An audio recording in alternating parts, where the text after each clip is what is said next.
Hola, estás en un nuevo episodio del podcast Estado Civil Motero, donde nunca se sabe lo que puedes encontrar, pero seguro te entretendrá.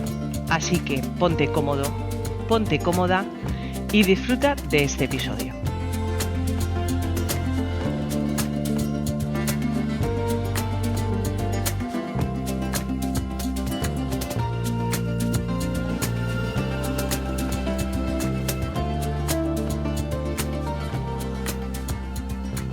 Hola María. Hola Bambi, ¿qué tal? Pues ando un pelín fastidiado. Tengo ahí una resaca, entre comillas, de un resfriado, que no sé si es resfriado, si es gripe, que tengo décimas, pero no termino de... Y la tos sí que le voy a intentar de que no salga muchas veces por aquí hoy, pero ando un pelín fastidiado. Lo bueno, entre comillas, es que esta vez no me ha tocado la garganta, no me ha afectado más de la cuenta. Pero bueno, dentro de lo que cabe bien. Por cierto, tengo que darte una noticia. Cuéntame. Este fin de semana ha pasado por mis lares el señor Francisco Javier Márquez, de Rodando con Nuna. Ajá. Le comenté que si pasaba por mis lares, que bueno, que pasará a verme y pues, ya aquí el fin de semana y demás, y va a salir un episodio muy chulo, que está todavía editándose y con lo cual, bueno, en breve lo escucharás. Genial. Pero bueno, ¿qué hacemos tú y yo grabando un nuevo episodio? Por cierto, que ya hacía tiempo que tú y yo no grabamos. Me he fijado en el timeline de las conversaciones que tenemos a través de Skype y ya hacía tiempo que tú y yo no entablábamos conversación, ¿eh? Que te he abandonado por otro, como te dejo tirar.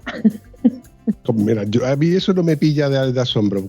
El partevela, de hecho, hasta me llama moterillo en teble. O sea, que ya es que me da hasta igual. Además, yo sé que cuando tú me abandonas es por otro en concentraciones invernales.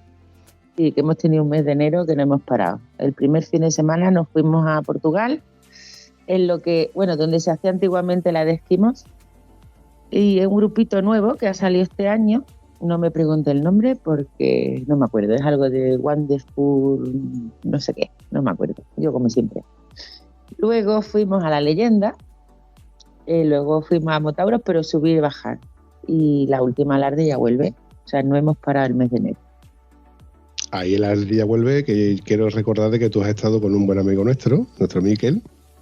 Es correcto.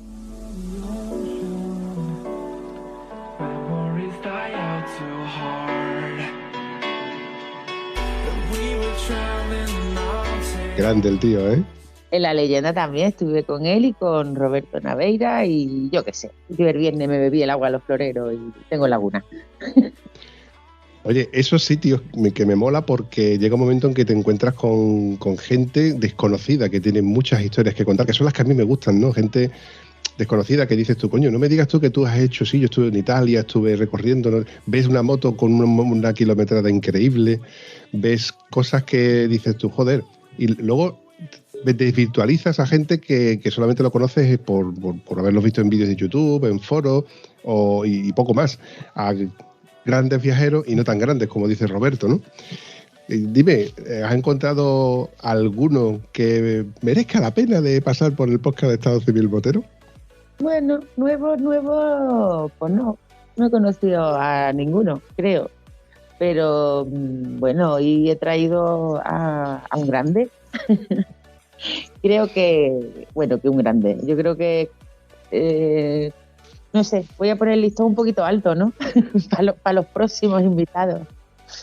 Bueno, hombre, yo particularmente me tengo que reír porque yo iba conduciendo el coche de vuelta a casa para quedar para grabar y cuando recibo la notificación de hola, ¿qué tal? Que ya nos conectamos, vale. Estaba conduciendo y no podía mirar el móvil, con lo cual vi un reflejo, pero vi el nombre y digo, no puede ser, sí es. Tenemos una norma no escrita en el podcast que es que yo no me puedo documentar o no quiero documentarme realmente de ninguno de los contertulios con los que grabamos. Eso me da la facilidad de que es muy espontáneo el poder hablar con una persona que es desconocida para mí.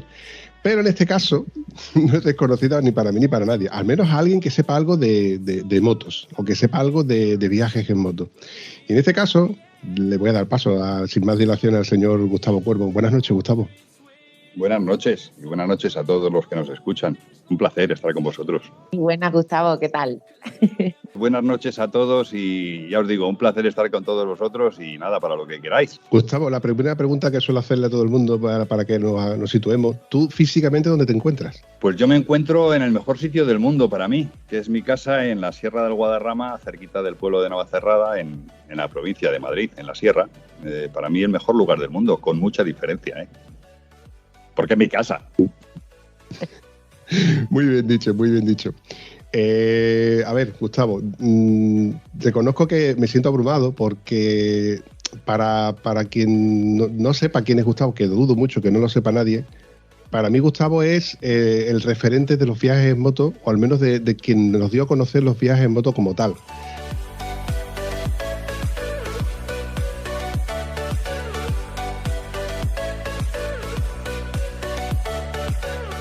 Para mí Gustavo fue esa persona que leíamos en las revistas de motociclismo y tú decías, te ponían a pie o te acercaba paisajes y sitios que tú decías que tú creías imposible para un ser humano y solamente estaba al alcance de ciertos superhéroes poder ir y recorrer África, Sudamérica, etcétera. Estamos hablando de la época en la que no existía internet, la época en la época en la que no existían los móviles, en la época en la que ni Skype ni muchas modernuras que tenemos ahora mismo. Tú has tenido la suerte y el privilegio, entre comillas, de haber sufrido y haber disfrutado del pre-internet y luego el post-internet, que para bien o para mal, yo creo que eso te habrá dado también una sabiduría y un bagaje, y haber conocido a tanta gente y a tantos entornos tan diferentes en el antes y el después y el durante de toda esta modernidad, ¿no? Porque yo creo que la pregunta, o yo creo que el principio de toda esta conversación me gustaría que fuera con qué moto te consideraste tú ya motero. Bueno, pues la verdad es que yo me he considerado motero, que antes no se llamaba así. Hubo una época en la que se llamaba motar por influencia de los franceses y antes pues éramos motoristas, ¿no? Lo que pasa es que la palabra motorista quizás se haya quedado más asociada a los motoristas de la Dirección General de Tráfico, ¿no? Pero bueno, motero, motar, motorista, ¿qué más da? Motociclista, ¿qué más da? Yo me considero así pues desde el principio. En mi familia todo el mundo era muy motorista, mi padre fue el que nos transmitió la afición a todos los hermanos y bueno, yo la verdad es que no recuerdo cuando empecé a montar en moto porque era muy pequeñito y no, desde que tengo uso de razón pues yo llevaba una moto con cambios, ¿no? Entonces pues yo creo que desde entonces me considero lo que sea, motero, motorista, motoviajero, en fin. Afortunadamente hay muchas acepciones y todas muy válidas y cada una para una cosa, ¿no? O sea, no tengo un principio de decir, bueno, pues me inicié con 14 años o con 18 o con 23, ¿no? Yo creo que me inicié desde siempre. En mi casa, ya os digo, siempre ha habido motos y siempre yo creo que las habrá. Y bueno, pues ahí estoy, desde el principio, desde que tengo uso de razón. Cuando yo hablo de los estados civiles moteros, me vengo a referir a que por aquí ha pasado mucha gente que lo mismo usan la moto en su día a día para ir a trabajar, usan la moto en su día a día para desplazarse, para comprar el pan, y dicen, a lo mejor te dicen, no, yo no me considero motero porque nada más que lo uso para los 4 mandaditos y luego el fin de semana alguna cosilla. Está el típico motero que nada más que la usa el fin de semana para sus salidas de ir a tomar café y volver, o como siempre hemos visto, los grandes viajeros, ¿no? Ahora que tan de moda está esto de las trail adventure con maletas y accesorios que te ayudan a equipar la moto y a gastarte el dinero como si no costara, y al menos pintonas sí que son. Yo he conocido el Gustavo Cuervo en el que iba sin alforjas, sin maletas prácticamente, ibas con lo que podías llevar encima. O sea, que tú has conocido el yo me lo guiso, yo me lo como, y aquí está el primo Palomo intentando de arreglar una avería en medio del desierto, buscando entre poblados, buscándote la vida, que eso hoy por hoy es inviable. Hoy tú te planteas hacer un viaje por Sudáfrica, es que siempre tengo África asociada a Gustavo, y lo primero que dices, no, tengo que llevar un GPS, un localizador por si me pasa algo, asistencia en carretera internacional, vacunas. Eso es la época en la que tú circulabas, eso no existía, eso era impensable. Bueno, impensable, ojalá, ¿no? A lo mejor, pero que ahí tú te echabas para adelante y Dios proveerá. Pues sí, efectivamente, era una época muy diferente, sobre todo a nivel tecnológico, ¿no?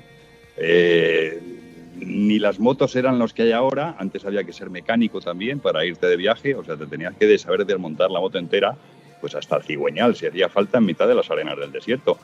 Cosa que era relativamente fácil entonces, ahora es imposible, porque bueno, hay mucha utillaje especial, herramientas especiales para cada moto, electrónica, necesitas un ordenador para saber cuál es la avería, pero es que esto entonces no pasaba. Entonces todas las motos podían ser de 2 tiempos o de 4 tiempos. Las de 2 tiempos era nada, comer y cantar, ¿no? Eso en 10 minutos habías sacado un pistón, habías cambiado los segmentos y lo volvías a montar en cualquier lado, ¿no? Eso no había ningún problema.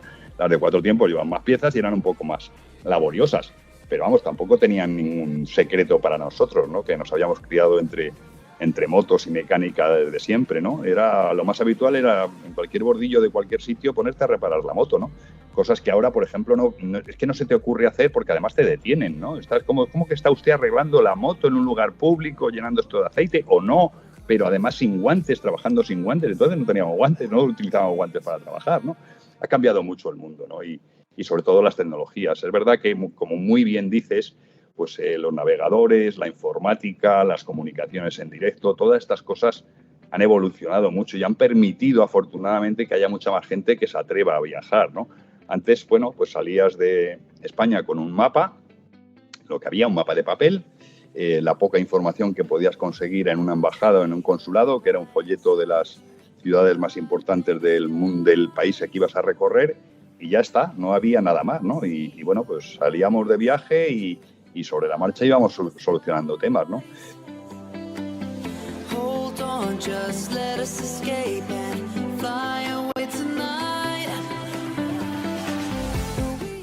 Para que veáis cómo cambian los tiempos, yo os suelo contar una anécdota, es que salimos en un viaje, mi mujer y yo, hacia Egipto, atravesando toda Europa, Yugoslavia, que entonces era un solo país. Embarcamos en el Pireo, en Grecia, Alejandría, y seguimos hasta Asuán y luego vuelta y tal. Total, que llevábamos unos 10 días de viaje y dijimos, hombre, pues habrá que llamar a casa, ¿no? Habrá que decir que seguimos bien y estas cosas, ¿no? Claro, entonces aquello del teléfono móvil no era ni de ciencia ficción. El único que lo podía tener era el agente 007 en el zapatófono, ¿no? El resto era ciencia ficción, ¿no? Entonces, bueno, la solución era la que utilizábamos siempre, ir a un hotel de lujo, al mejor hotel de lujo que pudiéramos encontrar, en este caso en el Cairo, y pedir una conferencia. Entonces se llamaba así. Entonces así lo hicimos, fuimos al hotel, pedimos una conferencia, le dimos el número, todo correcto, está muy bien, bueno, listo, pues ya está. Pues bueno, pues vengan ustedes dentro de 2 días y le ponemos la conferencia. Esto era así porque es que no había otra manera. ¿Por qué? Pues porque desde el Cairo tenían que llamar, pues no sé, a Alejandría, poner la clavija. De Alejandría tenía que llamar al Pireo, poner la otra clavija. Y entonces te daban una fecha y una hora para que todas esas clavijas estuvieran puestos y tú pudieras tener una llamada telefónica en conferencia que costaban un dineral a España, ¿no? Esto era lo único que había. Bueno, y con eso se vivía y tampoco pasaba nada, ¿no? No pasaba absolutamente nada y éramos tan felices o más que ahora. Las cosas cambian y, bueno, el mundo evoluciona para bien, afortunadamente. Esto que tú has dicho es una verdad muy grande que te hace poner los pies en el suelo, porque nos hemos acostumbrado a vivir con la facilidad y tenerlo todo sencillo, asequible, rápido, de buscar en internet. Necesito una bomba para llenar la moto, pum, la buscas en Amazon y en 2 días la quieres en casa. Pero era totalmente inviable en aquel entonces pensar, organizarte un viaje como ahora. Voy a ir 15 días a Marruecos, pero al cada 16 tengo que estar en el trabajo.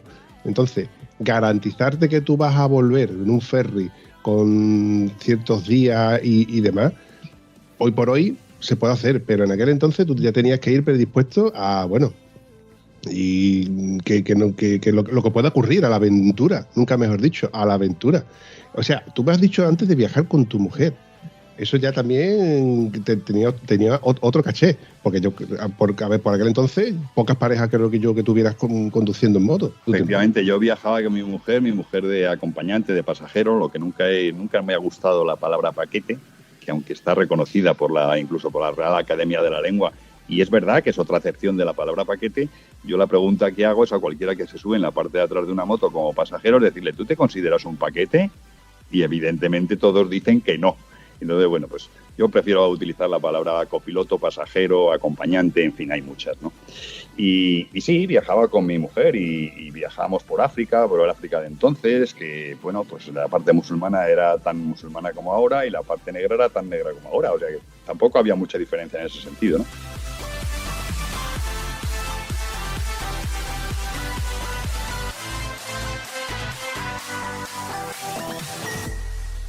Y como decíamos antes, lo que más ha cambiado han sido las tecnologías, ¿no? Y hay una cosa que no me gusta nada de ahora, y es que puedes estar con un grupo de amigos o con un grupo de participantes en cualquier viaje, en el rincón más bonito del mundo, viendo un atardecer, y empiezan a meterte prisa, vámonos al hotel, vámonos corriendo. Y ¿por qué nos tenemos que ir corriendo si hay que disfrutar de esto, no?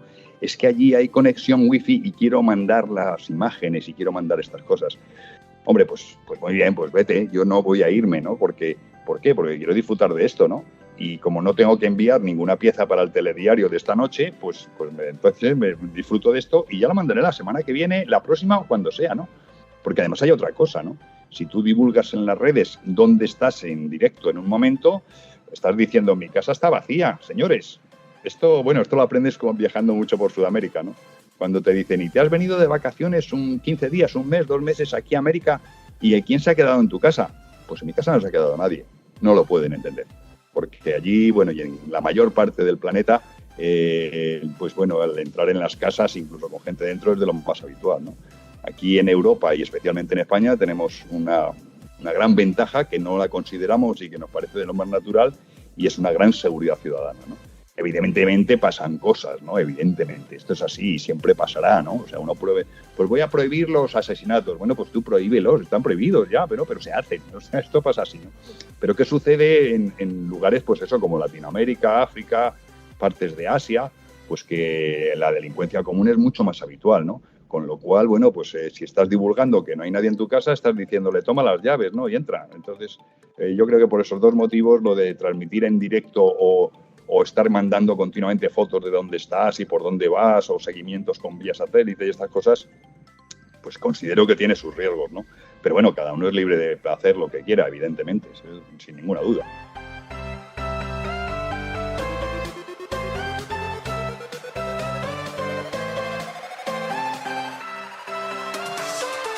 Gustavo, yo soy un enamorado de la fotografía. No soy especialista, evidentemente, en la fotografía. Tengo varias cámaras fotográficas reflex. He conocido la época en la que se revelaban los carretes. Me encanta la fotografía en blanco y negro. Y yo estoy seguro de que tú has tenido que vivir ese concepto de conducir en moto y ver paisajes, sitios, lugares, momentos exactos en los que no se van a volver a repetir y decir, ¡ay! Este momento en el que tenía que haber sacado la cámara, no la llevo, solamente tengo 24 fotos en este carrete, o 36, que eran 24 o 36 en aquel entonces. Momentos en los que tú dices hostia, guardo este momento en la cámara, no me lo guardo, me lo quedo en la retina, pero ya se difumina en mi memoria. Ahora que tenemos internet, que tenemos cámaras digitales y demás, y que hacemos fotografías como si no costaran, que haces 10 fotografías para un mismo efecto, creo que se le pierde un poco ese romanticismo de esa fotografía antigua. Cuando tú recorrías Sudáfrica, por ejemplo, por poner un ejemplo, porque ahora me vas a contar tú por cuántos países has andado, que yo sepa, has andado por unos cuantos de países. Pues sí, he andado por unos cuantos de países. Y esto de la fotografía ha sido una de las cosas que más ha evolucionado y para bien, ¿no? Lo que pasa es que es verdad que se ha perdido ese romanticismo, como dices, ¿no? Porque yo salía de viaje y me llevaba 50 carretes de diapositivas. 50 carretes de diapositivas es una caja importante, es un tamaño importante para llevar en una moto, ¿no? Aparte de todo lo que tienes que llevar en la moto cuando te vas en un viaje largo, que si tienda, y todas estas cosas, ¿no? Y no solamente era el problema de llevar una caja grande con 50 carretes, sino que según los ibas exponiendo, pues tenías que llevar 2 cajas, una para los expuestos y otra para los no expuestos, ¿no? Si se te ocurría además forzar en la película para hacer una noche, un nocturno, cosas que ahora ni se plantea nadie, pues tenías además que meter un papelito en la fundita del cartucho del carrete de diapositivas poniendo cuidado, atención al revelado, este carrete está forzado a 200, a 500 o a 1000, ¿no? Entonces, pues sí, lo que pasa es que tenía una ventaja muy grande, ¿no? A ver, no tenías que saber un poco de fotografía, evidentemente, ¿no? Tenías que controlar la apertura y la velocidad. Y todas estas cosas no eran como ahora que te salen directamente en la cámara o en el móvil, ¿no? Sino que tenías que apuntarlo. Bueno, pues esta foto la he hecho con esta apertura y con esta velocidad. Y lo tenías que apuntar en una nota, en un papel que había que llevar aparte, un bloc de notas para ir apuntando pues las fotografías de Alejandría o de Bangkok en tal fecha están hechas con esto. ¿Para qué? Porque eso te permitía ir afinando, pues en las fotos nocturnas, por ejemplo, en este tipo de cosas, afinando qué tipo de diafragma o de apertura tenías que poner en otras fotos. Todo esto no lo sabías hasta que no se habían revelado las fotos, que podían ser un mes después, ¿no? Con lo cual, si no tenías apuntado las cosas, era imposible apuntárselo en la cabeza, ¿no?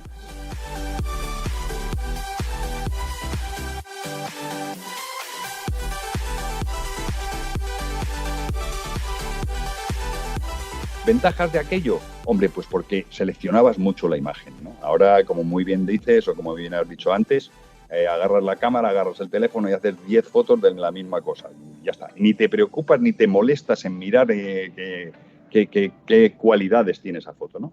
Pero entonces no era así. Entonces seleccionabas muy bien cada disparo porque tenías un número limitado de disparos, con lo cual pues había que afinar mucho, ¿no? Y no sabías que te ibas a encontrar más adelante a lo largo del viaje y ya no ibas a tener carretes, ¿no? Los carretes no se podían comprar en mitad del desierto del Gobi, eso estaba claro, ¿no? Entonces había que afinar mucho y aquello tenía una gran ventaja y es que te acordabas de todas las fotos. Yo ahora ya no, pero en su momento, antes de empezar las cámaras digitales, me acordaba de todas las imágenes que había hecho, que había tomado, porque les había dedicado atención antes de tomarlas, ¿no?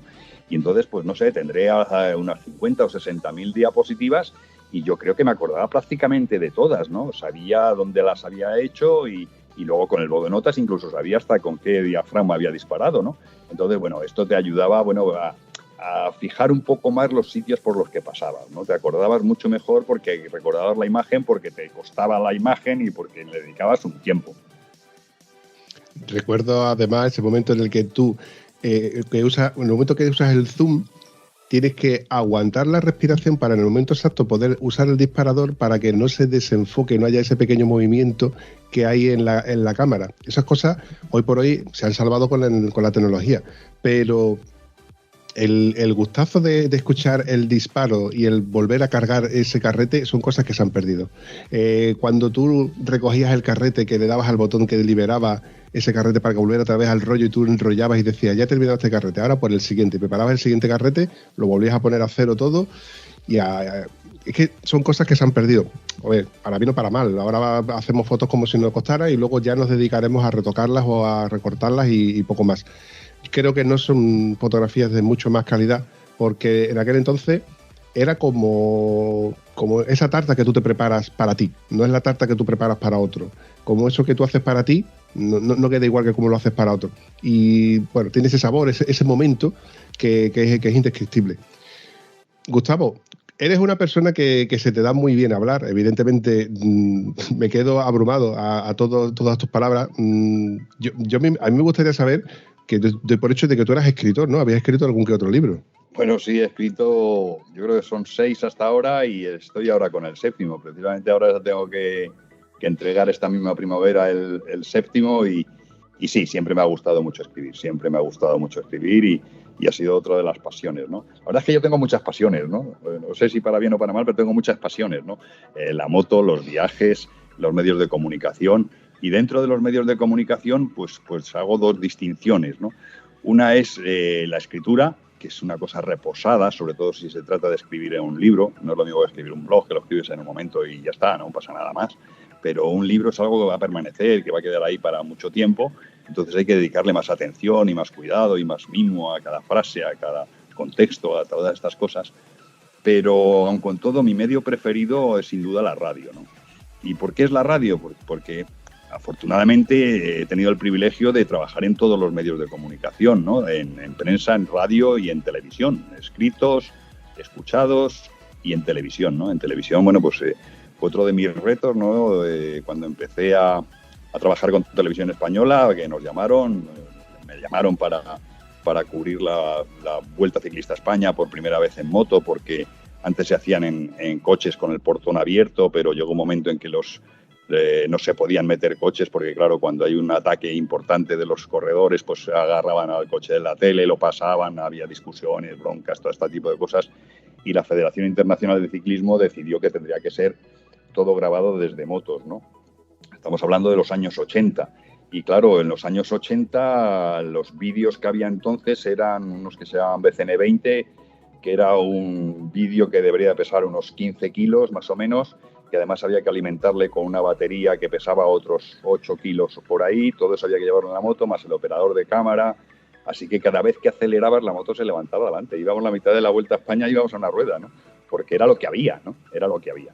Y bueno, me propuse entonces decir, bueno, esto me gusta bastante. Hice como 30 vueltas ciclistas a España y otras tantas a todas las comunidades, lo que me permitió, pues, además de mis viajes para revistas y por hobby, conocer bastante bien España. Pero pensé que es lo máximo que se puede llegar a esto, dónde me gustaría llegar, ¿no? Y evidentemente lo que me gustaría llegar era a los Juegos Olímpicos, ¿no? Y bueno, con mucho trabajo conseguí empezar en Sydney 2000 con los primeros Juegos Olímpicos y desde entonces los he hecho todos hasta ahora. Pues los últimos ya ¿en dónde han sido? Ya es que los confundo. El último, en Tokio. El último ha sido ya dirigiendo el equipo de motos para toda la televisión mundial, con un equipo de 6 motocicletas en los Juegos Olímpicos y Paralímpicos. Y la verdad es que es bastante emocionante, ¿no? Dentro de que es la televisión, es un medio que me gusta también, pero me gusta más la radio, ¿no? ¿Por qué me gusta más la radio? Porque la radio la puedes hacer en cualquier momento, en cualquier sitio, ¿no? Solamente actualmente lo único que necesitas es tener cobertura telefónica, ¿no? Yo recuerdo que con el primer teléfono móvil que funcionaba más o menos bien, hicimos una conexión desde el tren de Lhasa, el tren del cielo, el tren que va desde Pekín hasta Lhasa. Pues eso, hablando, me llamaron desde Radio Nacional y estuvimos hablando y se oía el traqueteo del tren. Y esto es magia, ¿no? No necesitas un equipo de producción, iluminación, no sé, un montón de gente como se necesita para hacer televisión, ¿no? Porque hacer televisión, algunos menos expertos pensarán que es muy fácil, agarras un teléfono y ya está. Pues no es así, ¿no? Una televisión buena es muy cara y es muy difícil de hacer y lleva mucho equipo, ¿no? Mucho equipo no solamente de operadores de cámara, de sonido, de luces, de producción, en fin, que es complicado, ¿no? Y es muy laborioso, ¿no? Sin embargo, la radio, pues actualmente con un solo teléfono y alguien bien al otro lado en el estudio, en la central, donde pueda filtrar y producir o postproducir un poco esa señal, pero a veces hasta sin postproducción, ¿no? Directamente en algún suceso agarras el teléfono y puedes estar transmitiendo, ¿no? Estos los más beneficiados de todos estos avances en la tecnología de las comunicaciones y para mí el sector que más se ha aprovechado de ello y que más se ha beneficiado de ello son sin duda los reporteros de guerra, ¿no?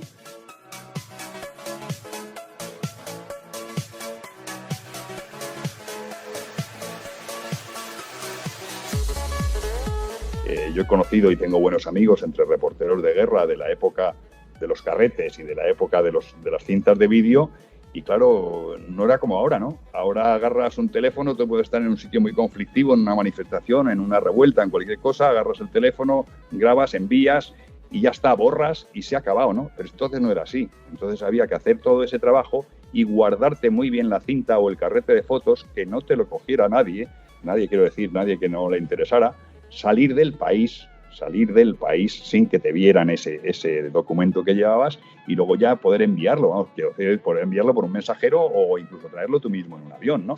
Esos se han beneficiado muchísimo, ¿no? Ahora cualquier reportero de guerra puede hacer una transmisión en directo, luego borras y saltas Pascuas, ¿no? Entonces no era así, ¿no? Yo creo que ahora en eso sí, porque es una cuestión de vida o muerte, ¿no? Qué fácil lo vemos ahora y qué complicado y sencillo era en aquel entonces. En aquel entonces a lo mejor decimos que añoramos la época en la que podíamos conducir sin casco, en la que se podía fumar en cualquier lado, en la que no estaban mal visto otras cosas, ¿no? En la que no había radar en las carreteras. Hay cosas que se echan de menos porque pensamos de que había más libertad. No es que hubiera más libertad, sino que hemos sido conscientes de que hay cosas que hay que limitar, para bien o para mal. Bueno, yo creo, y siempre lo he pensado, ¿no? Y cada vez lo pienso más y cada vez me reafirmo más, ¿no? Cuanto más libre y más democrática es una sociedad avanzada, más prohibiciones tiene el ser individualmente. Esto es inevitable que sea así, ¿no? Yo quiero aparcar la moto donde me dé la gana. Pues en los países en vías de desarrollo lo puedes hacer. Yo puedo fumar donde quiera. Pues en los países en vías de desarrollo lo puedes hacer, pero en los países desarrollados no. Los países más desarrollados y que todos tenemos como ejemplo, pues no sé, como puedan ser Suiza, Canadá, Japón, es que está todo prohibido. Es que en Japón no puedes pasear el perrito por la calle. Tu perrito no lo puedes pasear por la calle. Tienes que llevarlo en brazos hasta el sitio donde tiene que hacer sus necesidades, que es un sitio acotado, limpio, perfecto, impoluto, magnífico y maravilloso, y allí recoger tus cositas, las cositas, y llevártelo todo para tu casa, con el perrito en brazos, porque el perrito no puede caminar por la calle, no puede caminar porque puede provocar algún accidente, lo cual es cierto, ¿no? Entonces, yo creo que estas cosas, cuanto más desarrollado es un país, pues menos libertad individuales hay, ¿no? Y bueno, pues es así, no pasa nada, es así la sociedad y pues hacia eso vamos y está bien que las sociedades desarrolladas tengan más libertad social general y menos individual, pero es que es imposible tener libertad individual y libertad de conjunto todo al mismo tiempo. María, ¿cuánto pesa tu perrita? 29 kilos. Puede que si tuviera que llevarla en brazos para ir al sitio ese para hacer sus cositas, ¿eh? Y con lumbago. Por eso precisamente, y por otros motivos, es por lo que en Japón pues no tienen perros, sobre todo en las ciudades como Tokio, en las ciudades grandes, no tienen perros grandes, ¿no? Primero porque las casas son muy pequeñitas y después porque no están limitados y no pueden sacar a un perro de 29 kilos y llevarlo en brazos hasta el sitio donde tienen que hacer sus necesidades, ¿no? Pero a cambio, bueno, pues como todas las sociedades desarrolladas también desarrollan otras cosas, ¿no? Hay unos lugares que les llaman el pet shop o el pet café, me parece que es pet café, en el que tú entras por un pasillo en el que hay perritos, gatitos, todos allí metidos muy monos, muy bonitos, metidos en una especie de peceras amplias para que los perritos y los gatitos estén cómodos.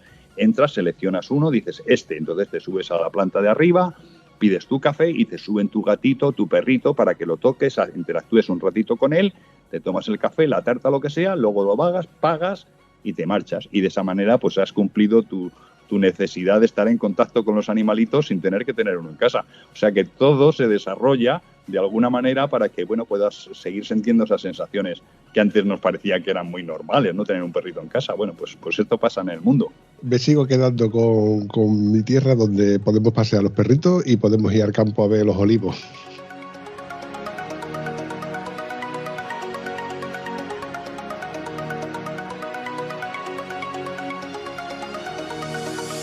Volviendo al tema de las motos, en la parte en la que tú ya decides que quieres conducir moto, y porque ahí las vertientes pueden haber sido muchas. Tú te podías haber derivado a la competición, a tener un taller, a viajar como al final has conseguido viajar en moto. Pero ¿cuándo decides tú de que la moto es tu vida? Porque puede ser tu pasión, pero convertirla en tu vida, ¿cuándo crees tú que dices tú, esto me puede dar de comer? Pues tendría como 24 años o algo así. Yo había sacado una plaza de funcionario, trabajaba porque estudié ciencias físicas, trabajaba en un laboratorio de investigación para la administración, pero me aburría mucho. A pesar de que era un trabajo estimulante por el tema de la investigación, pero no dejaba de ser un tema de la administración con unos horarios fijos, en fin, todas estas cosas, ¿no? Y sus limitaciones. Yo podía saber cuando tuviera 50 años cuándo me iba a tener las vacaciones y dónde podía ir y dónde no podría ir, pero siempre muy limitado, ¿no? Y para un espíritu libre como el mío, pues eso no estaba demasiado bien, ¿no? Así que decidí, dije, yo a mí lo que más me gusta es viajar, 1, y la moto 2, no sé si en ese orden o al contrario, y dije, todo eso está muy bien, y el tema es quién me paga esto, ¿no? O sea, todo esto está muy bien, ya, pero esto quién lo paga, ¿no? Claro, entonces había que buscar un medio de financiación de eso. Actualmente hay muchos medios, ¿no? Hay más medios, ¿no? Porque existe, como decíamos antes, YouTube, estas cosas que te pueden proporcionar unos ingresos, pero entonces no. Y lo único que te podía proporcionar esos ingresos entonces eran pues las revistas. Entonces, fui con las revistas y con Televisión Española con los que empecé a trabajar para poder hacer esos viajes, ¿no? Que en ningún caso se equivoque la gente pensando que te pagan por viajar. No, por viajar no le pagan absolutamente a nadie. Hoy en día hay otras cosas, ¿no? Pero entonces no te pagaba nadie por viajar, no. Una revista te pagaban por escribir, o sea, no por viajar. Tú podías viajar al fin del mundo, pero si no sabías escribir no te servía de nada, ¿no? De hecho, muchos pilotos, grandes pilotos, campeones del mundo, yo los vi pasar por la redacción de la revista Entonces Motociclismo y decir, yo quiero trabajar.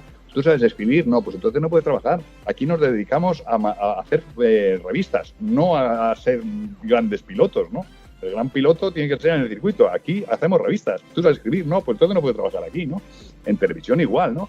Aquí no te pagan por montar en moto en televisión, ¿no? Te pagan porque con la moto como herramienta eres capaz de estar en un sitio para captar unas imágenes que de otra manera, con otro vehículo, no se podrían hacer, ¿no? Que es el caso pues de las vueltas ciclistas, los maratones, este tipo de cosas, ¿no? Pero no te pagan por ir en moto, te pagan porque con una moto eres capaz de estar en un sitio para producir una imagen, ¿no?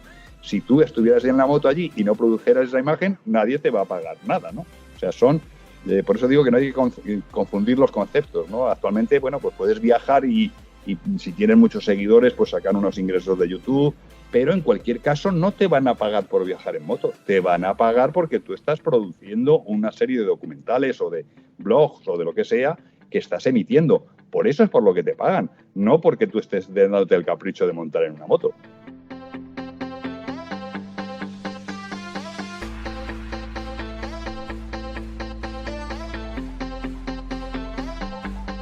Lo has dicho tal y como es realmente, porque nosotros los que vivimos en el día a día, como quien dice, asociamos a que este vive de la moto, lo pagan por viajar en moto, y no es así. Si tú eres capaz de plasmar tus vivencias y contarlas como son, entonces es por lo que podrás recibir tu aportación, pero no te pagan por viajar en moto. Ya no lo digo en el caso tuyo, lo digo en el caso de muchos de youtubers que se creen que pueden vivir paseándose en moto y creando contenido, pero es como yo, crear contenido por crearlo, no. Lo que hay que hacer es plasmar las vivencias y estimular a esa persona que lee o ve eso para que luego valga la pena. Sí, bueno, mira, yo creo que hay un ejemplo muy demostrativo de cómo es esto, pero justamente al revés, ¿no? Julio Verne. Julio Verne no salió de Francia nunca, ¿no? Sin embargo, hablaba de la Patagonia como si hubiera estado y lo estuviera viviendo, ¿no? Julio Verne, nadie le pagó por viajar, no viajó, pero era capaz de transmitir algo y por eso, bueno, no le fue demasiado bien en la vida, ¿no? Porque entonces los escritores tampoco ganaban mucho dinero, ¿no? Pero es un ejemplo claro de lo que pasa, ¿no? Justo del contrario. Yo soy capaz de transmitir un viaje escribiéndolo o narrándolo en la radio, sin imágenes, claro, y contarlo muy bien, y puedo estar en mi casa tranquilamente sentado. Pero si soy capaz de hacer eso, me van a pagar por eso, ¿no? O sea que, a ver, por montar en moto, nada más que le pagan a los pilotos oficiales. Y a los pilotos oficiales dentro de la élite, ¿no? Y son gente muy, muy buena, ¿no? Y que tienen un periodo de vida, como todos los deportistas de élite, pues muy corto y un riesgo muy alto, ¿no? Entonces, bueno, al resto de los humanos no nos paga nadie por montar en moto. Eso hay que tenerlo claro.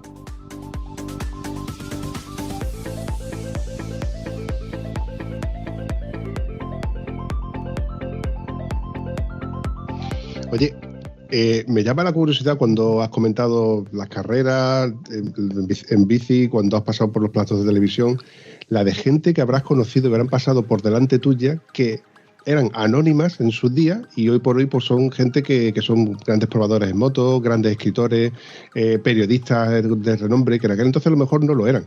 Y hoy por hoy dices tú, fuiste tú aquel día que yo me he cruzado con este en tal sitio y ahora son gente que tú has estado en ese momento en el que tú puedes decir, pues yo lo conocí cuando aún no era nadie. Y mira, hoy por hoy, ¿quién es? Pues yo qué sé, Alex Cribillé, Sito Pons, o grandes probadores de moto en revistas que para nosotros realmente son anónimos, porque no leemos esa parte donde abajo del todo pone escrito y producido por, en este caso, Gustavo Cuervo. Pero ¿cuánta gente hay por ahí, tío, que son auténticos cracks y no se les da el renombre, ¿eh? Sí, bueno, yo he tenido el privilegio a lo largo de todos estos años, bueno, pues de montar en moto, pues con muchos personajes o con muchas personas, vamos a decir, en todos los ámbitos, ¿no? De la sociedad, ¿no? Pues desde el rey hasta Ángel Nieto, por supuesto, que era el rey, también era el rey, y pues Alex Cribillé, Sito Pons, en fin, muchos pilotos de competición de enduro, en fin, con mucha gente de todo tipo, ¿no? Con todos los que se han iniciado, o con casi todos los que se han iniciado en el mundo del viaje en moto, como bien dices, los he conocido cuando empezaban, ¿no? Y siempre he intentado ayudarles todo lo que pueda, ¿no? Con mi información, con lo con lo que dentro de mis pocos conocimientos puedo ayudarles, siempre les he intentado ayudar, ¿no? Pues recuerdo a Charlie, por ejemplo, recuerdo a Agustín cuando empezó, en fin, a Emilio Scotto incluso, ¿no? Emilio Scotto le conocí en la redacción de la revista Motociclismo cuando había hecho América, pero todavía no había ido ni a África ni a Asia. Y bueno, desde entonces nos conocimos y fíjate que lo que es el mundo, ¿no? Porque bueno, Emilio siempre ha sido muy amigo mío desde entonces, ¿no? Pero claro, entonces no era fácil mantener el contacto, ¿no? Él se iba a África y bueno, yo hablando dije, bueno, pues yo dentro de un par de años voy a ir a la India y bueno, pues a lo mejor yo estoy por allí, me decía Emilio y bueno, total, que caminando por Nueva Delhi nos encontramos andando por la calle, ¿no? Una ciudad de 10 millones de personas, no había teléfonos móviles, no había teléfonos de ningún tipo y nos encontramos andando por la calle, ¿no? Luego hemos viajado muchas veces juntos por China, por Marruecos, por muchos sitios y bueno, pero el mundo era así y bueno, yo intentaba transmitirle todo lo que mis conocimientos sobre África, que no la conocía, y él también me comunicó muchas cosas sobre América que yo conocía menos, ¿no? Así que bueno, yo creo que esto es un intercambio de información que es lo más valioso, ¿no? La información, bueno, todo se comercializa, pero en este caso la verdad es que ayudarnos entre nosotros no tenía por qué tener precio.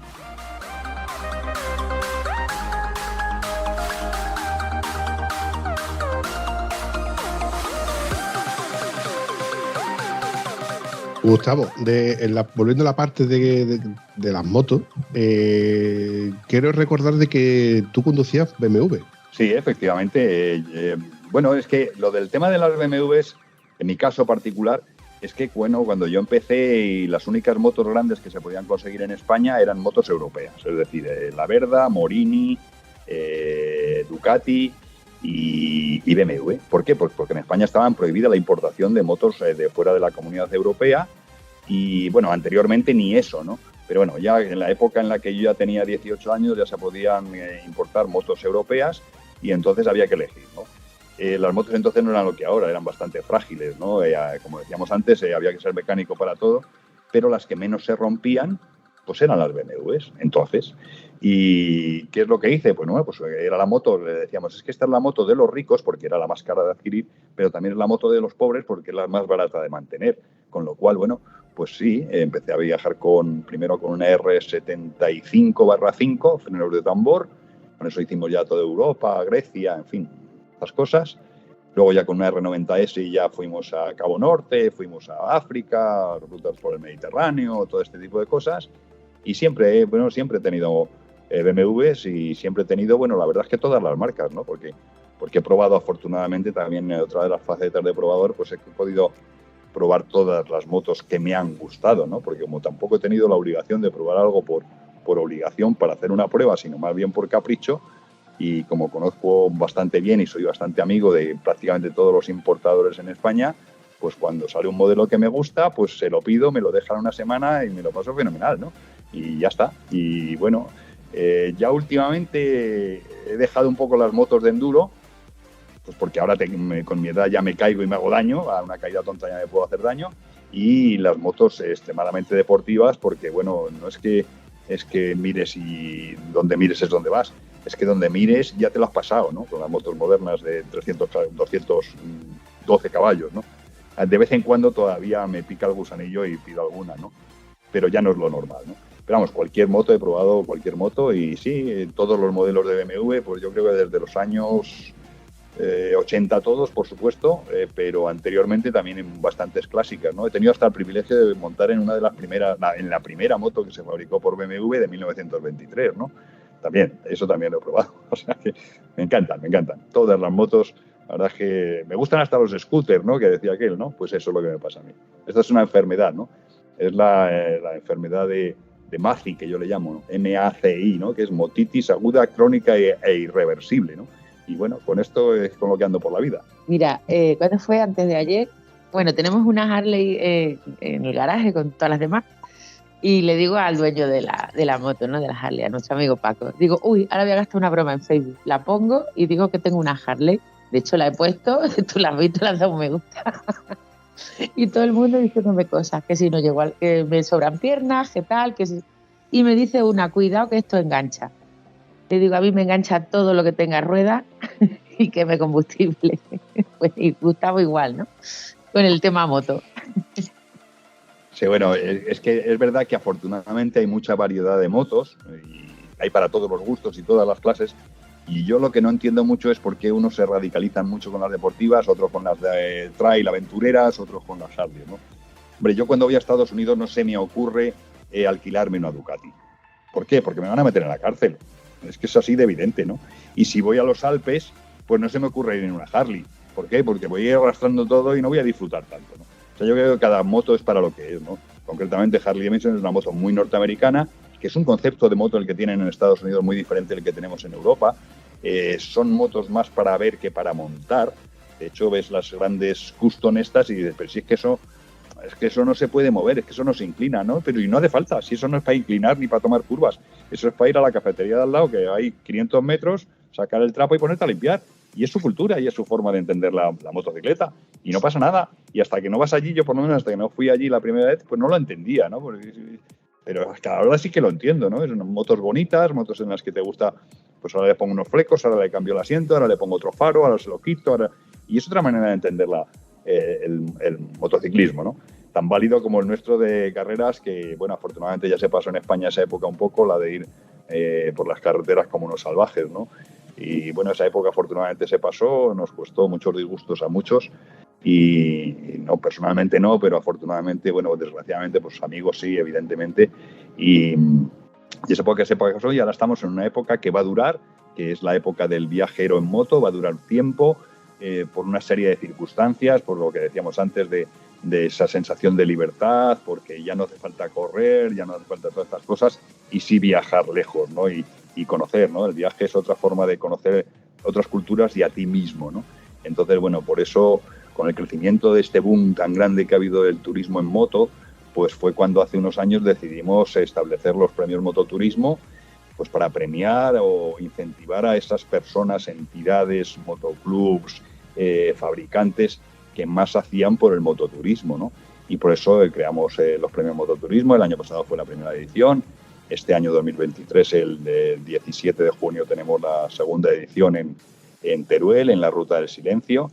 ¿Y por qué en la Ruta del Silencio? Pues porque fueron los ganadores el año anterior de la Ruta Nacional, que está limitada a entidades públicas que fomenten el turismo en moto, y la Ruta del Silencio lo había hecho también que, bueno, los 127 personas del jurado que votaron fueron los que votaron en gran mayoría a la Ruta del Silencio, y por eso este año llevaremos la gala allí el 27 de junio con muchas más novedades y con unas categorías más.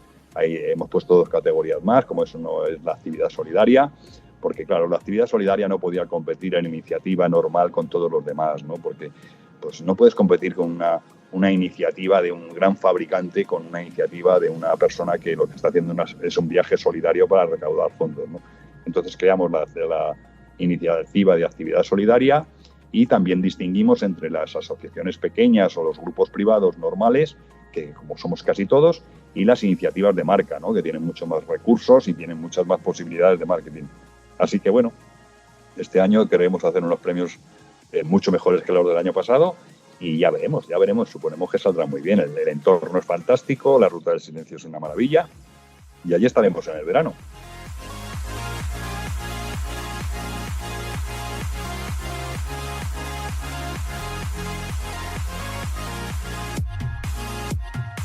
Sí, yo estoy pendiente de verlo. El año pasado también estuve, bueno, porque teníamos ciertos conocidos que estaban seleccionados entre los premios de mototurismo y la verdad es que estaremos pendientes. Yo creo recordar que, Gustavo, como tal, dejaste de viajar un poco, también evidentemente porque ya son muchos kilómetros, ya son muchos años andando en moto, y creo que cambiaste la vertiente al turismo, ¿no? A los viajes. Bueno, yo siempre he sido viajero más que otra cosa, ¿no? Es verdad que competí un poco en trial, un poco en enduro, pero bueno, ya me di cuenta enseguida de que cualquiera era mucho mejor que yo compitiendo, ¿no? Entonces, bueno, ¿para qué me iba a jugar el tipo?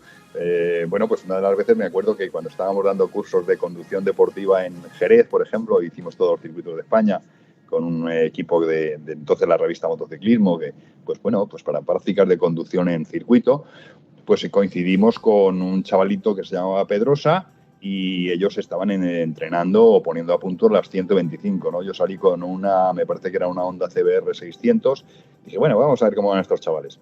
Bueno, como cuando llevábamos 2 vueltas ya me sacaban vuelta y media, dije, pero ¿a dónde voy yo, no? O sea, si es que no puede ser, ¿no? Y son gente muy buena, son gente fantástica, pues han llegado donde están, ¿no? Y sí, que yo competía y, bueno, competí no mucho, pero competí pero siempre lo que más me ha gustado ha sido lo del viaje, siempre. Y por eso siempre me he dedicado básicamente al tema del viaje. Y cuando alguien te pregunta por... Oye, que tú que has estado por Cabo Norte, tú que has estado en Rusia, tú que has estado para asesorarte y decides realizar, porque yo tengo entendido de que tú realizas viajes, ¿no? A través de una empresa que se llama... Bueno, pues con una empresa que lleva mi nombre, que es Gustavo Cuervo World Tours, y sí, hago viajes por los 5 continentes, sí, con grupos para enseñarles pues lo que yo conozco, ¿no? Y de esos carreteras maravillosas y esos paisajes fantásticos que hay por todo el mundo, ¿no? Las grandes montañas. Pero también hay que decir que España es el país mejor del mundo para montar en moto, ¿no? Y dirá la gente, hombre, claro, ¿qué vas a decir si eres español? Bueno, pues sí, eso está claro que sí. Pero vamos a ser un poco analíticos, ¿no? Y tú te coges el planeta Tierra entero en su conjunto, el globo terráqueo, y dices, del paralelo 50 hacia el norte y del paralelo 50 hacia el sur, no se puede montar en moto la mayor parte del año, porque hay hielo, está nevado, es imposible, es de noche, no, descartados. Bien. Entonces dice, bueno, pues entonces en la zona del Ecuador, ¿no? Sí, pero en la zona del Ecuador lo que sucede es que hace un calor siempre tan grande y una humedad normalmente tan importante que es desagradable montar en moto, ¿no? Aparte de que el desarrollo de los países en la zona del Ecuador pues es más para aventureros que para hacer turismo clásico, ¿no? Entonces vas descartando y te quedas con unas franjas pequeñas en el mundo, y la franja norte, porque en la franja sur apenas hay países, Argentina solamente, en la franja norte pues está Europa y Estados Unidos, ¿no? Y bueno, entonces dice, bueno, y dentro de Europa vamos a ver los países que tienen pasión por la moto. Pues entonces ya quitas Estados Unidos porque no hay pasión por la moto en Estados Unidos, aunque vendan muchos más motos que nosotros, porque compran motos como el que compra lavadoras, frigoríficos o compra este tipo de cosas. Es otro objeto más que evidentemente, como son muchos millones, pues compran muchas motos, ¿no? Pero no hay una pasión como la hay en Europa, ¿no? Y dentro de Europa, ¿dónde hay pasión por la moto? Pues básicamente en España, Italia, un poco en Francia y un poco menos en Alemania, ¿no? Bueno, y de todos esos países, en cuales hay montañas en todas partes, una red de carreteras fantástica que comunica a todos los pueblos, montañas por todas partes, cultura gastronómica, historia, arte, en fin, todo lo que puedas encontrar en España, folclore de todo tipo, y todo muy cerquita. O sea, todo muy cerquita. O sea, en Estados Unidos para hacer del Cañón del Colorado hasta, no sé, el lago de arriba del Salt Lake, pues te tienes que meter 2 días de viaje, ¿no? Aquí vivas en donde vivas de España, en un día te has atravesado la diagonal más grande, que es desde Gerona hasta Huelva, o desde Gerona hasta Vigo, y has pasado por 7 ecosistemas, 14 comunidades, 30.000 pueblos diferentes, con 20.000 comidas distintas, y todo eso en nada de tiempo, ¿no? Climas, en España se puede montar todo el año, ¿no? Hombre, a nadie se le ocurre ir a montar en Pirineos en pleno enero, ¿no? Que también esto se puede hacer, ¿eh? También se puede hacer, que no es lo suyo, pero para eso está Andalucía, que está aquí al lado también, ¿no? Y en Andalucía, pues no te vas en verano, te vas a Pirineos. O sea, todo esto lo podemos hacer en un país que además ama la moto, ¿no? En España no hace falta que le expliques a una persona mayor o a una señora de pueblo lo que es una moto, porque está harta y porque convive con ellas, porque España ha sido un país de moto de siempre, ¿no? Cosa que no sucede en otras partes del mundo, ¿no? Se asustan en una moto, en fin, no sé, te vinculan a otro tipo de cosas, ¿no?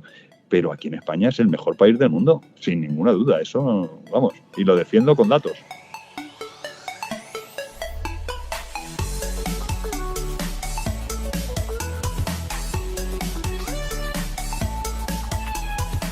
Escuchando los podcasts de mi amigo Juanjo Ramírez, Motociclismo 34, se está enfocando últimamente en la historia de las motocicletas en España, ¿no?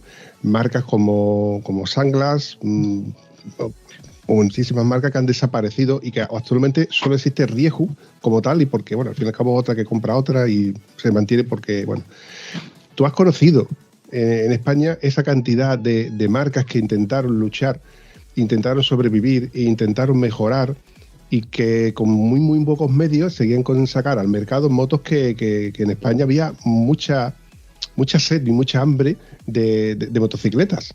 Yo conozco por la historia y no precisamente por haberme documentado, sino por haberlo vivido en talleres y en garajes, ver motos antiguas arrumbadas en granero, y son motos que dices tú, no, al final vas a ir a la chatarra porque no hay forma de restaurarla, no hay forma de echarla a andar porque no hay repuestos. En aquel entonces te podías comprar una moto con 2 duros, como quien dice, y había muchísimas marcas, tío. Y esa es la pena, porque claro, escuchando este podcast, al cual yo recomiendo, porque en primer lugar porque es amigo mío, y en segundo lugar porque es que da una información muy detallada y se nota que el Juanjo lo vive. Esa parte que tú has tenido que conocer, en la que han desaparecido tantas y tantas marcas, que dices tú, coño, qué pena que haya desaparecido esta marca cuando era una moto buena, una moto bonita, una moto que corrió, una moto que estuvo en la isla de Man, una moto que terminó en todos los circuitos, Montesa, etcétera. Es una pena, tío. Y la verdad es que yo entiendo que eso es otra de las cosas que yo decía, que tú has estado en el momento exacto en el cual todavía no existían los viajes o los grandes viajeros, o no se conocían como tal. Conociste a grandes pilotos como Ángel Nieto, y has conocido grandes marcas como por ejemplo Montesa, como he dicho antes, o las Anglas, y han desaparecido. Y la verdad es que ser testigo de todo esto es para ponerte un altar, Gustavo. No es que suene a peloteo lo que te estoy diciendo, pero es que tú has vivido y has convivido con toda esta historia que para otros es solamente historia como tal, y la tenemos que revivir a través de, bueno, documentos fotográficos, documentos sonoros, como en el caso de Juanjo Ramírez. ¿Qué recuerdas tú de aquella época, tío? Bueno, pues es verdad, ¿no? Así muy resumidamente, la historia de la moto en España, pues el gran boom se produce pues después de la Guerra Civil. España es un país en ruinas y las personas necesitan un medio fácil, económico para el traslado personal. Entonces, bueno, pues surgen una serie de fabricantes, Montesa, Bultaco, Osa, Sanglas, etcétera, que movilizan la sociedad española, ¿no? Por eso es por lo que todo el mundo en España, de todas las edades, conoce el tema de las motos, ¿no? Eso pasó en Europa, ¿no? En Europa sucedió exactamente lo mismo. Es un paralelismo después de la Segunda Guerra Mundial, Europa devastada, necesita la gente de transporte personal, y qué mejor que una motocicleta, que es un medio económico, más o menos fiable, y bueno, pues a partir de entonces se desarrolla. No, la gente no tenía capacidad, ni los fabricantes todavía tenían capacidad para fabricar automóviles, con lo cual la moto era el medio de transporte. Eso generó pues las competiciones, el desarrollo de la industria motociclista, etcétera, ¿no? ¿Qué pasó en España en la época ya de los años 80, 70 y 80? Pues que estas fábricas españolas de motores de 2 tiempos, motores sencillos, fáciles de fabricar, sin mucho costo, pues llegaron a ser las número 1 en todo el planeta, ¿no? En Estados Unidos tener una Montesa o una Bultaco de enduro o de motocross era fantástico, era lo mejor que había entonces, ¿no? Pero, bueno, las motos en España estaban protegidas, la industria estaba protegida de la importación de motocicletas japonesas que ya empezaban a despuntar, para proteger esa industria española, ¿no? Pero eso tuvo una fecha de caducidad, y llegó la fecha de caducidad y los fabricantes no fueron capaces de adaptarse o crecer o tener, bueno, por una serie de circunstancias, el desarrollo para fabricar motocicletas grandes de 2 tiempos, ¿no? Con lo cual, pues con el tiempo esos fabricantes pues fueron desapareciendo, y solamente quedó Montesa porque se alió con Honda, o Honda compró Montesa y solamente la mantiene para las motos de trial como marca, pero las demás desaparecieron, pues bueno, pues por una pura evolución, ¿no?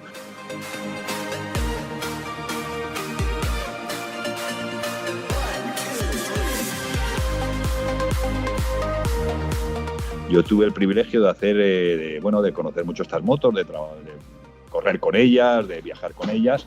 Entre ellas, por ejemplo, hicimos el primer viaje largo por Europa en una Montesa Enduro 250. Mi hermano y yo hicimos 7 países en un mes, todo el día sentados en la moto, porque no se podía hacer otra cosa, nada más que andar en moto para llegar a los sitios, y de vez en cuando cambiar algún pistón que se fundía y que los segmentos se machacaban. Bueno, pues no pasaba nada, lo llevábamos, como llevábamos en el equipaje. El equipaje no llevábamos mucho, pero herramientas sí.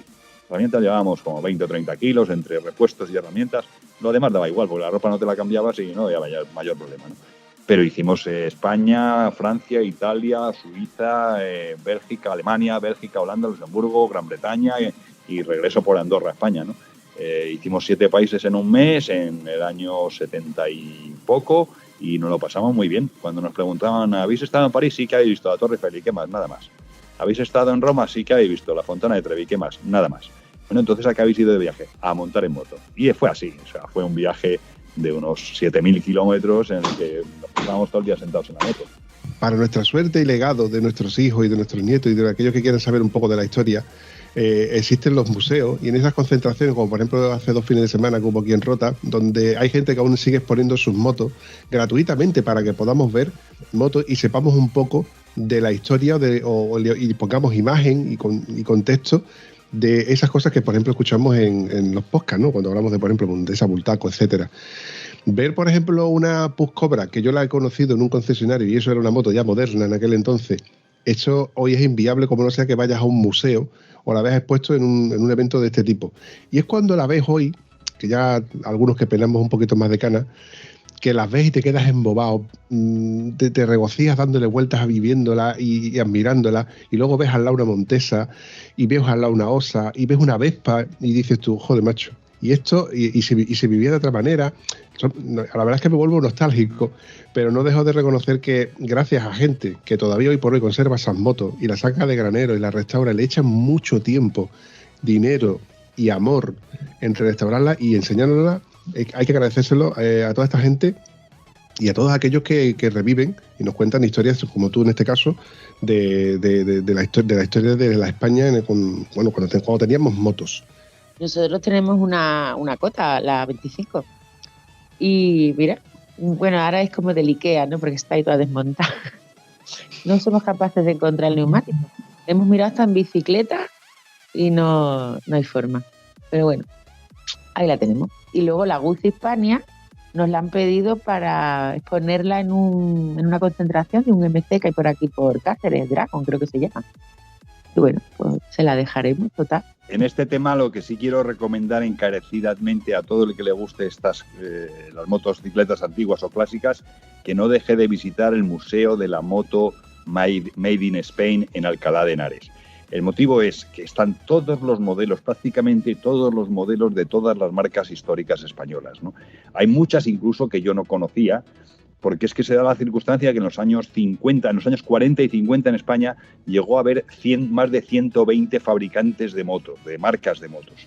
O sea, esto no lo sabe la gente, no es normal, pero era así, ¿no? O sea, no todo el mundo fabricaba los motores, había una serie de motores que eran los famosos Billers de Gran Bretaña, que se importaba el motor, y el resto se hacía en España. O sea, se hacían los chasis, se hacían los depósitos, todo lo demás se hacía en España, y había de esa forma más de 120 marcas de motos en España, ¿no? Luego fue cuando quedaron las buenas, la Montesa, Bultaco, Osa, Sanglas, Vespa que se fabricaba en Madrid y con la cual un buen amigo pues hicieron la vuelta al mundo en 79 días, Antonio Veciana, en la época de entonces, y fue porque salieron del cine de ver la vuelta al mundo en 80 días y dijeron, si los ingleses la hacen en 80, nosotros en 79, ¿no?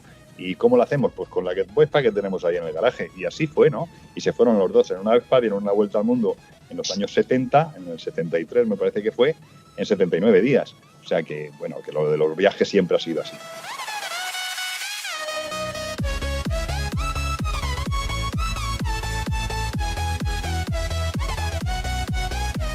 Me estoy imaginando esa conversación saliendo del cine y dice que yo, ¿y por qué no? Y el otro diciendo que no hay huevo, sujétame el cubata.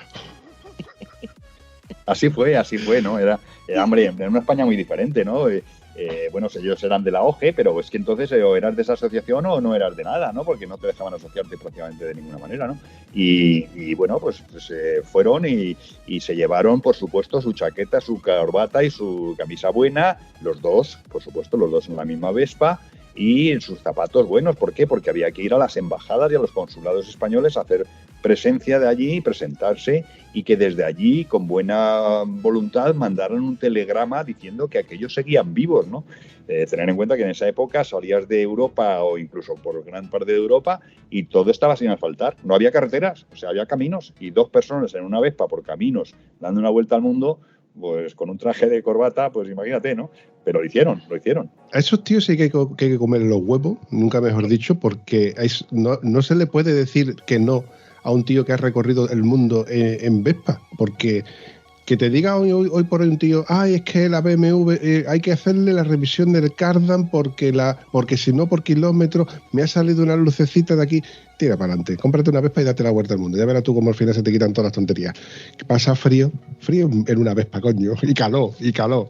Esos motores, como vas a poca velocidad, refrigeras poco.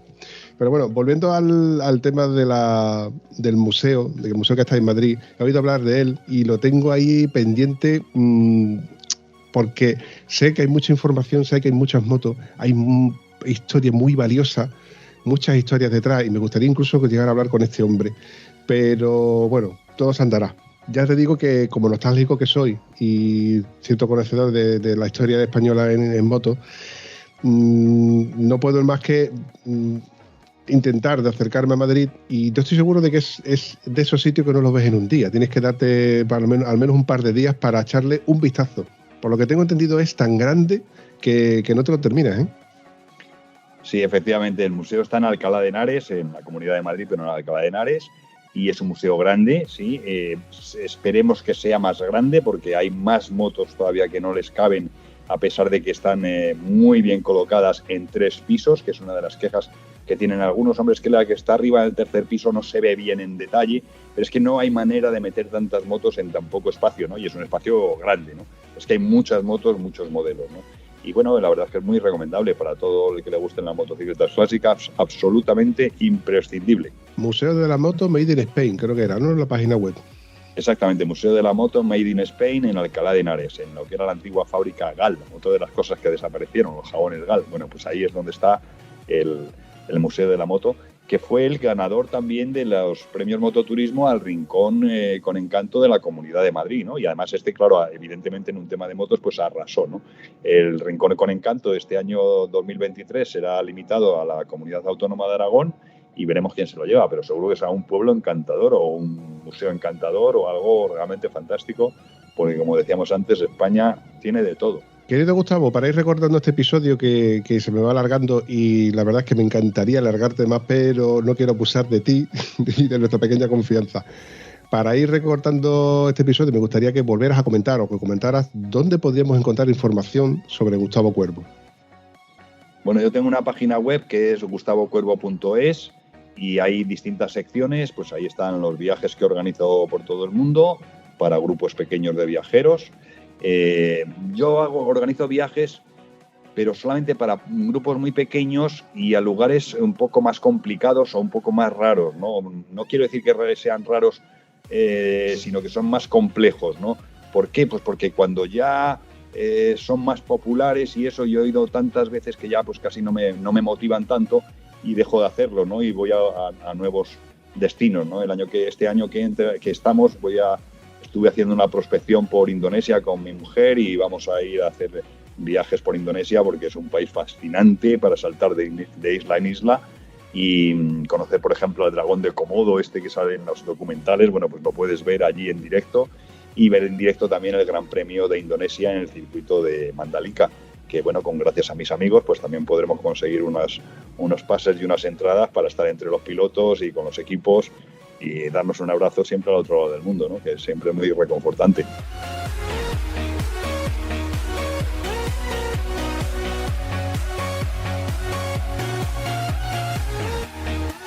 Hay rutas por España, hay pruebas de motos, hay noticias, en fin, hay un poco de todo.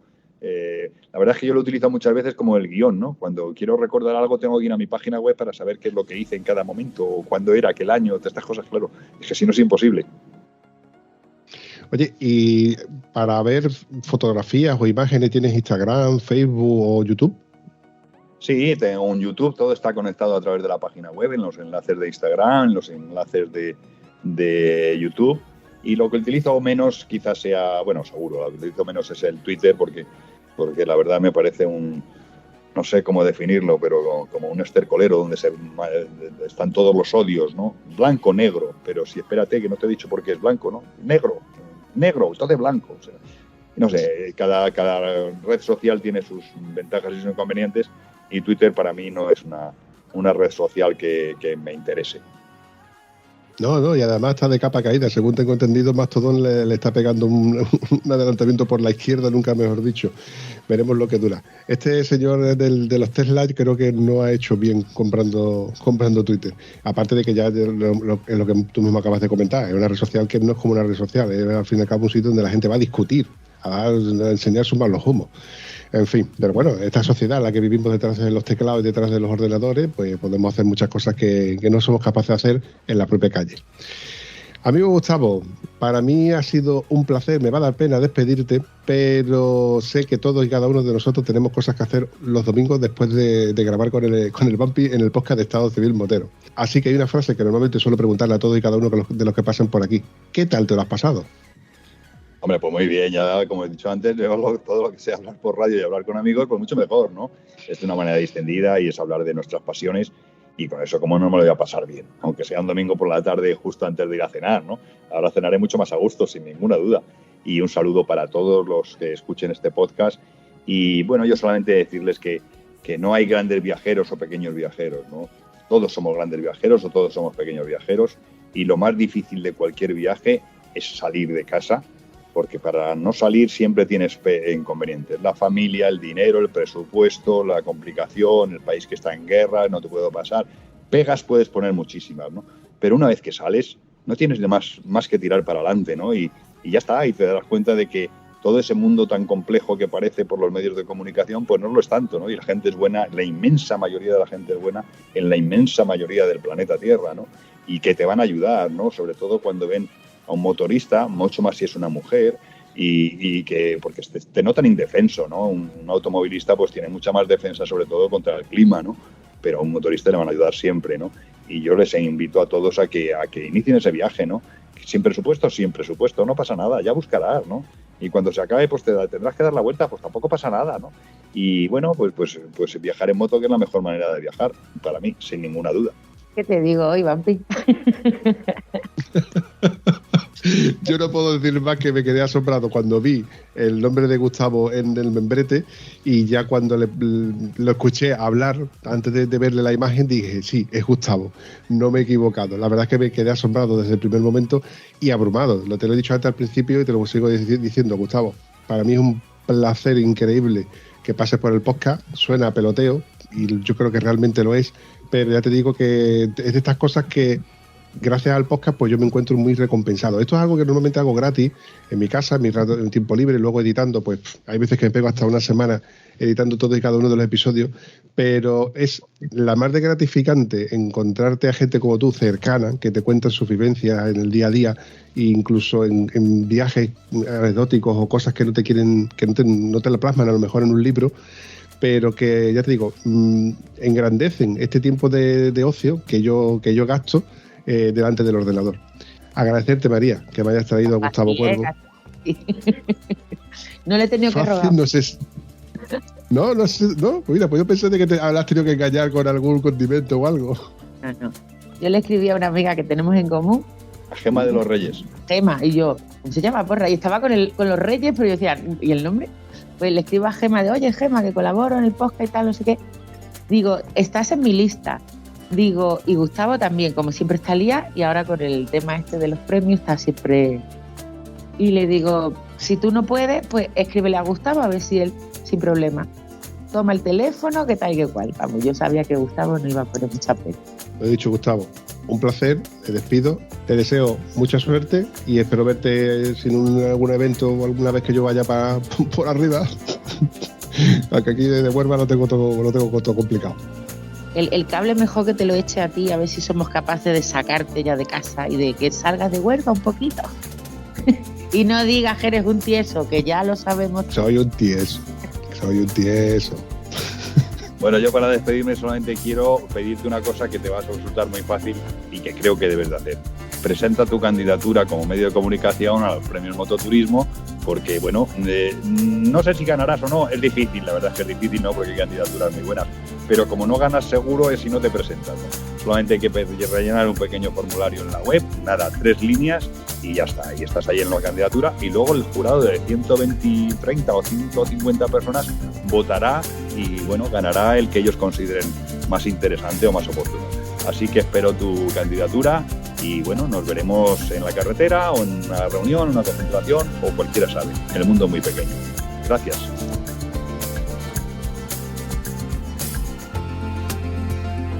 Gracias de nuevo por llegar hasta aquí. Si te gusta ese contenido, coméntalo en cualquiera de nuestras redes sociales. Y si además te ha servido de algo, compártelo.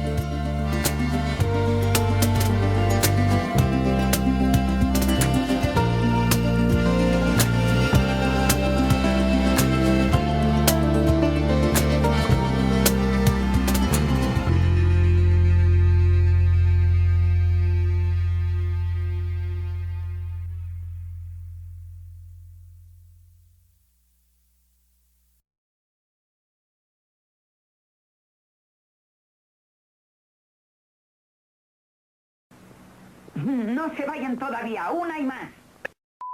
No me miras. ¿Sabes que nos hemos presentado el 6%?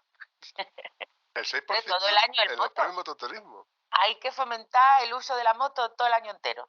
No solo cuando hace Muy bien dicho. Bueno, chicos, que me voy a cenar.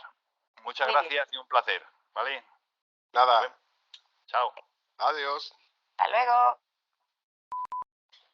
Un momento. Tranquilo. Tómate tu tiempo. Es para comerle los huevos, María. Corre. Comerle los huevos. Mi amigo era la perrita. Nada, no te preocupes. Yo tengo gato y le tengo que andar acariciando para que no me tiren ni la cerveza ni me toquen el teclado y me borre todo lo que tengo aquí en el ordenador. Por la ventana. Te continúo. ¿Cómo se nota que está hecho a esto? Madre mía. Acostumbrado. María, es que, mira, yo a este hombre lo he escuchado muchas veces que va a hacer ponencias en el Motorrad Day de allí ¿cómo era? Lo de el evento que hace ¿Perdón? Tabiñáñigo también se hizo en el Valle de Arán o también en Granada o en, no sé, depende de la época. Granada fue 2010, que ese no pude ir, pero yo recuerdo que fue arriba, lo que no recuerdo dónde fue. Bueno, pues recuerdo que colegas míos que sí te vieron hablando de ti y decía, coño, me he perdido esas cosas porque esas cosas para mí no son accesibles por temas de infraestructura, trabajo, etcétera, ¿no? Claro, el escucharte en vivo y en directo y verte, ya te digo que soy muy fan tuyo, tío. Soy muy fan tuyo porque es tenerte delante mía contándome historias y vivencias que, por cierto, es lo que más le gusta a los oyentes del podcast Estado Civil Motero. Deja de que ya sí, le estoy haciendo la pelota, pero es que no lo puedo remediar. No lo puedo remediar. Bueno, pues muchas gracias, ¿no? Pero yo soy una persona normal, como decíamos antes de entrar en el podcast o en la grabación. Soy una persona normal, absolutamente normal, ¿no? Lo que pasa es que he tenido la suerte de poder unir mis dos pasiones desde muy joven, ¿no? Que son la moto y el viaje. Y esto es lo que me ha dado ese bagaje, ¿no? Pero soy absolutamente normal, como pueda ser cualquiera, y no hay... Lo que he hecho yo lo puede hacer cualquiera. O sea, todas estas cosas de es un héroe porque ha hecho... Yo nunca me lo he creído ni me lo creeré, ¿eh? Las cosas como son, Gustavo. Pero bueno, vamos a volver al hilo. Vale, uy, se me han ido todas las teles por ahí. Ahora, ya. ¿Ves? Qué guapo está con su chaleco y su parche. Hola. Hola. Buenas tardes. Estoy gastando como si no gusta. Vamos, que tenemos muchas cosas que hacer. Vamos. Dale la cámara, Gustavo. Venga, vamos. Ah, sí, la cámara, sí. Aquí. Buenas noches. Muy buenas. Buenas noches, Gustavo. Cuando yo he visto Gustavo Javier Cuervo, digo, no me suena ni Gustavo ni Javier, pero solamente el apellido Cuervo, digo, toma ya, esto es como beberse un Rioja con caché. No, hombre, no. Es una persona me he quedado normal chico. como todo el mundo. Te lo dije, Bueno, escúchame, tronco, que me he quedado chico. Mira que yo he toreado en plazas, ¿no? Pero esto es hablar con el mismísimo rey. No es nada, digo el de alto. ¿Qué va? Eso de torear, te digo como lo de la gala de los premios esta. ¿Cómo que torear? Si yo soy vegana, eso no puede ser. Imagínate cómo está el tema. Escúchame, cabeza. Tú tienes que hacer, tío. Bueno. No, escúchame. Para mí, que yo esté en este lado de la historia de las motos, cuando uno empieza a hablar, o Cuicha, bueno, no vamos a montar tampoco mucho en polémica o en dinámica, que no es regalarte el oído, Gustavo, pero es que, aunque suene mal, tú vienes de la prehistoria. Tú vienes del principio de los viajes en moto. Sí. Yo creo que el referente es Gustavo. Esto es como todo en la vida. Yo llevo pues 50 años, ¿no? Sí, más o menos. Empecé mi viaje con 14, sí, unos 50 años. Ya. Pero eso no es la prehistoria. La gente empezó a montar en moto y a hacer viajes al principio de que había motos, o sea que esto es así. Bueno, y llegar el momento en que le demos paso al ilustrísimo. Gracias. Y yo comiéndome el talento toda la semana. Y yo como presentador, tío. Uno que más. yo tengo la suerte de que, vale, pero no puedo decir, Gustavo, y ya está. Uno que tiene No, eso no, eso tampoco, pues eso hay mucho. Tú eres una japuta, porque sabiendo que esto no es grabar con un corredor en moto, con un moterillo que ha hecho con concentraciones, no, este es Gustavo Cuervo. Esto tiene caché. Esto cuando el Cansino se entere de que cuando el Cansino, cuando José Luis Sorrentino, cuando Josep vean que ha pasado por el podcast Estado Civil Motero, ya no hay tope, o sea, ya no hay más. Por encima no hay nadie más. Que sí. Hay gente como Ted Simon, Emilio Scotto, Elge Pedersen, en fin, colegas. Charlie Burman. Pero eso ya está... Eso es tan inaccesible. A ti ha sido fácil localizar. Son gente que va te con creas, nosotros, ¿eh? No te creas, Eso es todo, amigos.